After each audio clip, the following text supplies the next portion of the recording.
અષાઢ મહિનાના પ્રારંભ સાથે જ કચ્છમાં ચોમાસાની સિઝન શરૂ થઈ છે। આ વર્ષે અષાઢ મહિનામાં જ કચ્છ જિલ્લામાં સરેરાશથી વધુ વરસાદ નોંધાયો છે। બુધવારથી કચ્છમાં મેઘરાજાએ બહદ અંશે વિરામ લીધો છે, પરંતુ ધાબળીયો માહોલ યથાવત રહ્યો છે। જિલ્લાના મોટાભાગના વિસ્તારોમાં સૂર્યનારાયણના દર્શન અલપઝલપ થયા છે। સાથે જ વરસાદી પાણી હજુ પૂરતા ઓસર્યા ન હોય ઠેર ઠેર પાણીના ખાબોચિયા ભરાયેલા છે, જેથી મચ્છરોની ઉત્પત્તિ વધી છે। છેલ્લા થોડા દિવસોથી કચ્છમાં વરસાદી જીવાત સાથે માખી મચ્છરોનો ત્રાસ અનહદ વધ્યો છે। ભરાયેલા પાણીના ખાડામાં મચ્છરોની ઉત્પત્તિ થઈ છે। સાથે જ વાદળછાયું વાતાવરણ હોવાથી સૂર્યનારાયણના દર્શન દુર્લભ બન્યા છે, જેથી ખાબોચિયા સુકાતા નથી। મચ્છર માખી અને જીવાતોથી કચ્છવાસીઓ પરેશાન થયા છે। સાથે જ પાણીજન્ય રોગ, પેટ અને પાચન સંબંધિત બીમારીઓ, વાયરલ ફીવર, તાવ, શરદી જેવા રોગનું પ્રમાણ પણ વધ્યું છે।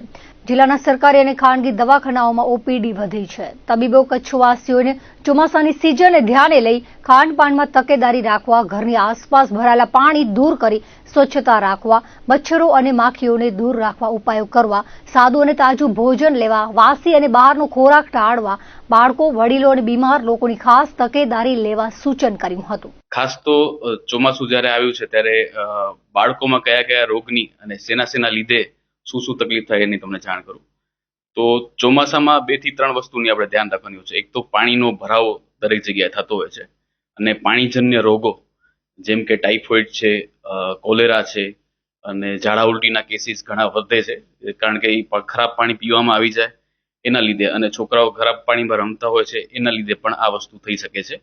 બીજી વસ્તુ કે તાપમાનમાં અચાનક ફેરફાર, કે વરસાદ આવે એટલે તાપમાન એકદમ ઠંડુ થઈ જાય અને તાપમાન એકદમ વધી જાય, એના કારણે ઘણા જ કેસીસમાં છોકરાઓમાં અચાનકથી તાવ આવી જતો હોય છે। અને ત્રીજી વસ્તુ કે વાતાવરણમાં ભેજ, તો વાતાવરણમાં ભેજને કારણે ઘણા જ છોકરાઓને ફંગલ ઇન્ફેક્શન, ચામડીના રોગો, આ બધી વસ્તુ થતી હોય છે।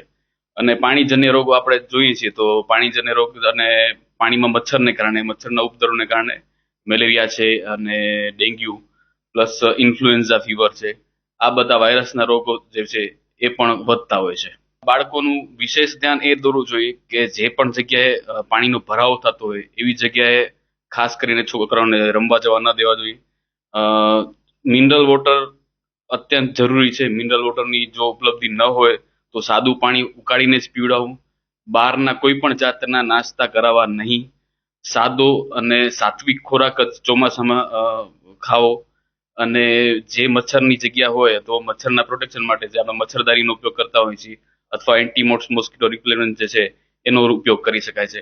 અને જો કોઈ પણ એવા લક્ષણો દેખાય કે બાળકને તાવ આવે છે, ડેન્ગ્યુમાં ઘણીવાર આપણા શરીરમાં ખરજવું કે રેશિસ જેવું જોવા મળે, લાલ શરીર લાગે, અચાનકથી વધારે તાવ આવી ગયો કે આવી કોઈ પણ લક્ષણો જણાય તો આપણે ડોક્ટરનો સંપર્ક તરત સાધવો જોઈએ।